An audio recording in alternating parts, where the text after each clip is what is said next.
Good afternoon, dear colleagues.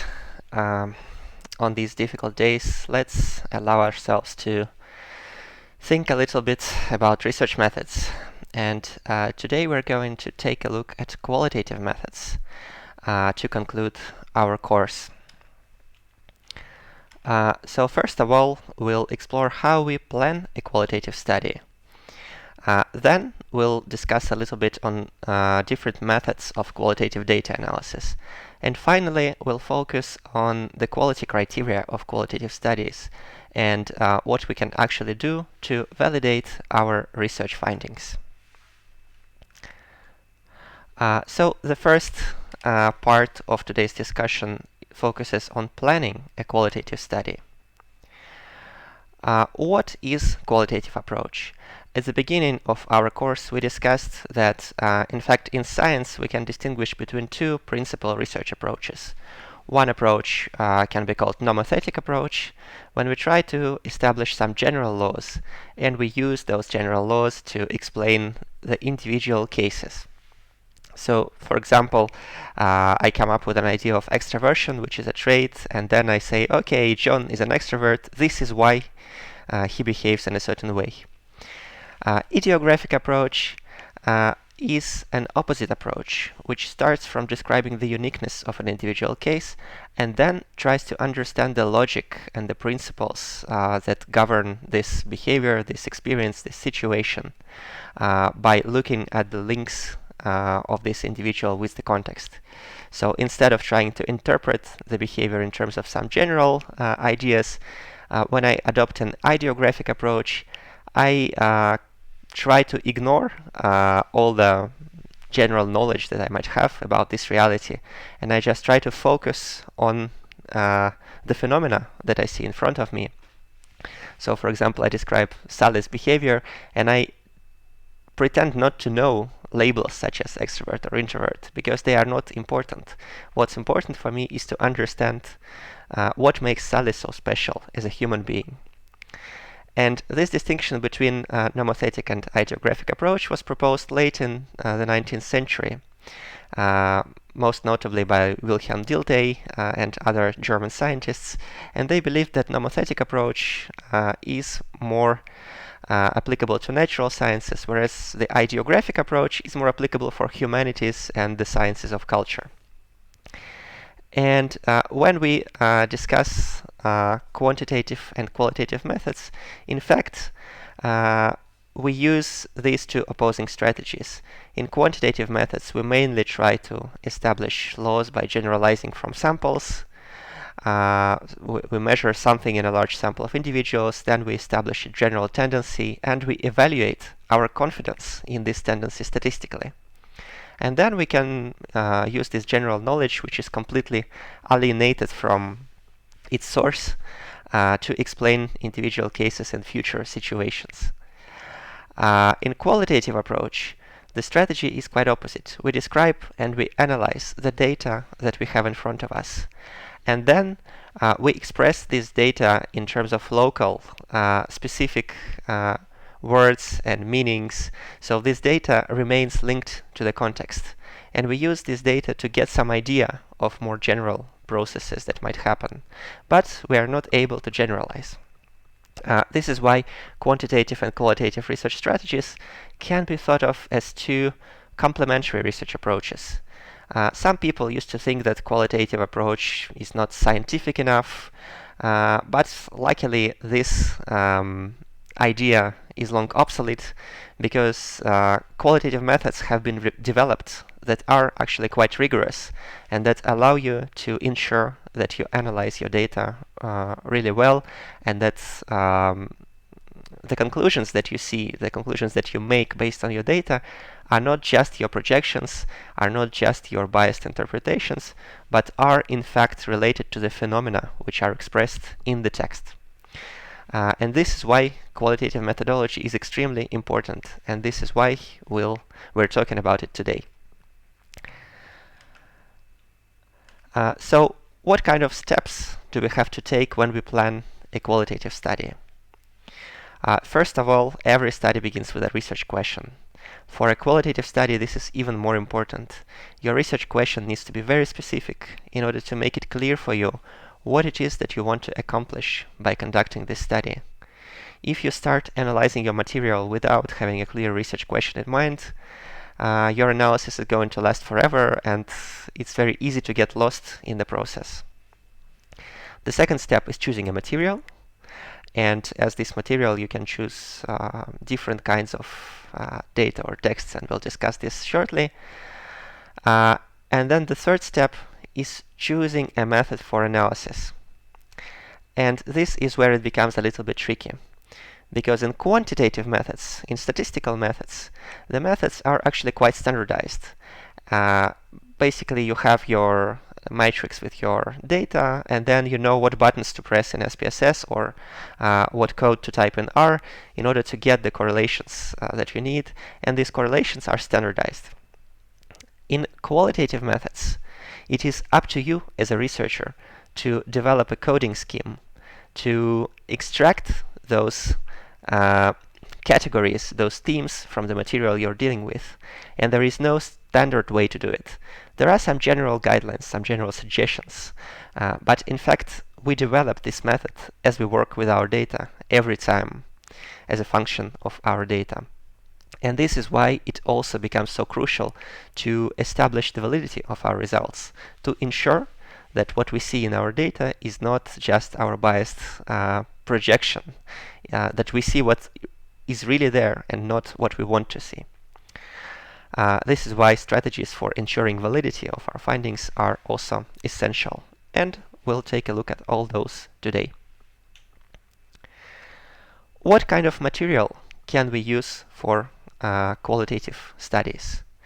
Of course, some methods are very general, like phenomenological analysis, for example. It's basically a general approach that you can apply to any type of material. You can look phenomenologically at a painting or at a movie or at the behavior of a person and so on. But in science, most qualitative methods that we are dealing with have been developed for texts. What are those texts, where they come from? In many studies, these are interviews or dialogues that people have in real life and that are recorded. But these texts can also come from responses to open-ended questions in questionnaires, or we can ask our participants to write a little essay explaining something or reflecting on something, and then we can analyze it. We can also analyze blogs, diaries, literature, or text from mass media. So basically any kind of text that is more or less consistent can be used for this analysis. And this text might interest us as a text itself. So for example, in literature studies, when we're trying to understand why a certain poet has evolved in a certain direction in their life, we might focus on a specific poem to understand what was happening during this period in their mind. Or a text may interest us as a representation of some more general situation or some more general group of individuals. And then we are trying to interpret, to generalize a bit more, and there are slightly different methods that are optimal for these two situations.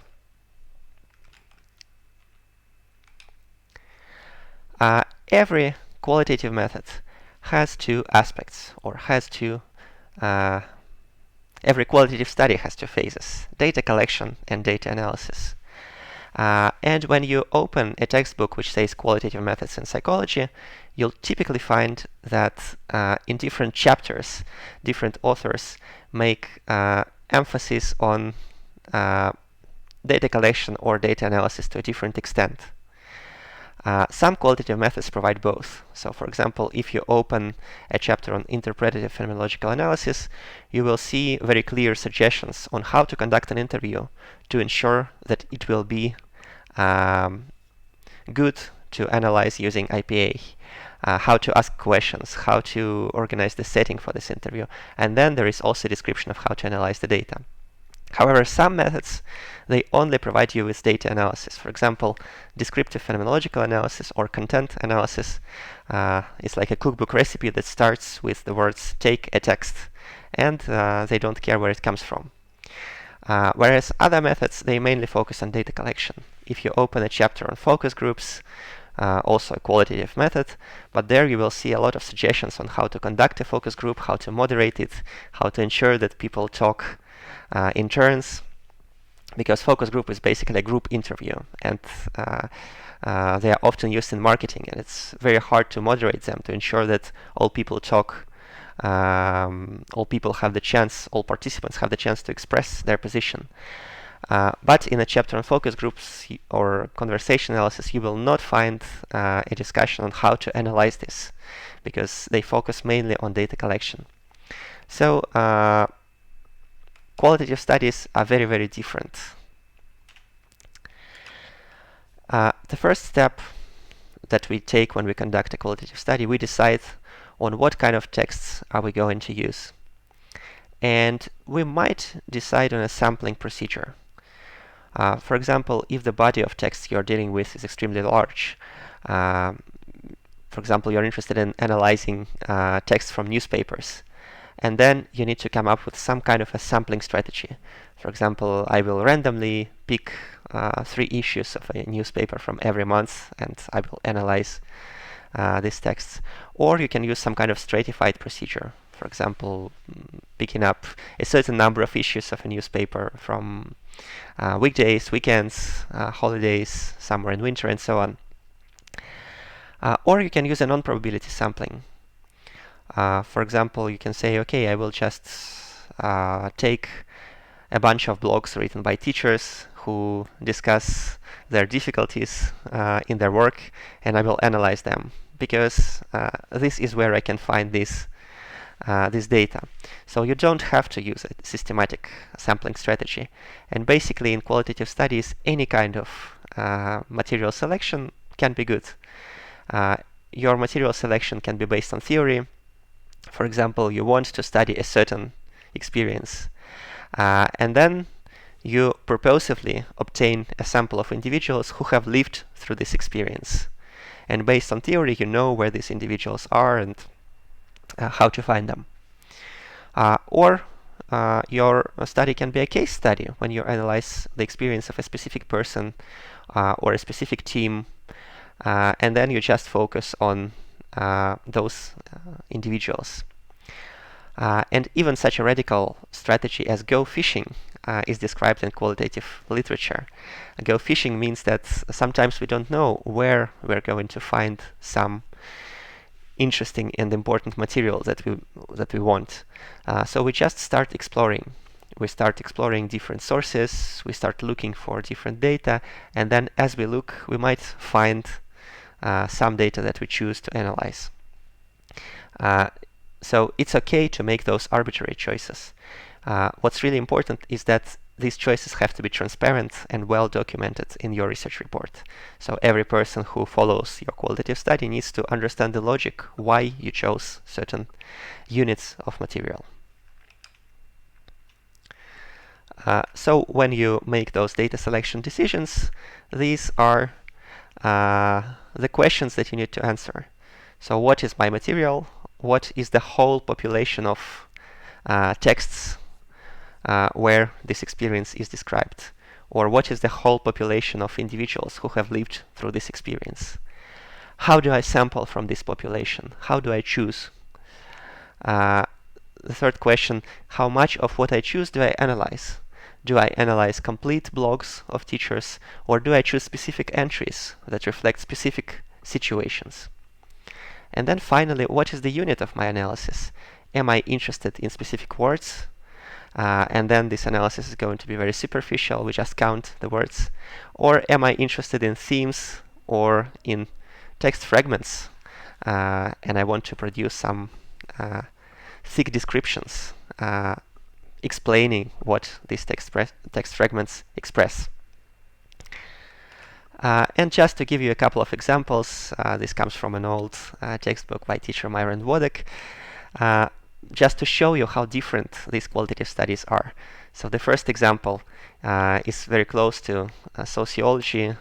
Probably it's a sociological study where researchers are interested in what serious social changes are reflected in influential newspapers, and they choose first pages from two papers, New York Times and Los Angeles Times, but during 100 years. But of course, because there is too much material to deal with, they use some kind of a cluster stratified sampling strategy. They choose every 10th sentence of 10 issues per year. Well, obviously this study was done long ago when people did it by hand. Nowadays with computers you can analyze everything. And then they use content analysis. They basically count certain words or certain word classes that reflect certain social processes. And this kind of study you can also find in psychology. Some people, for example, count how often positive and negative emotion terms appear in newspapers, and so on. The second example is the most mainstream. This is the kind of study you can find most often in psychology. Kearney and colleagues who were interested how do pregnant women cope with cocaine addiction. And the research question is again how. So it's an open question. And here they just recruit a sample of 60 pregnant women who admitted to taking cocaine, and then again it's a purposive sample because it's not possible to describe a population of pregnant women who take cocaine.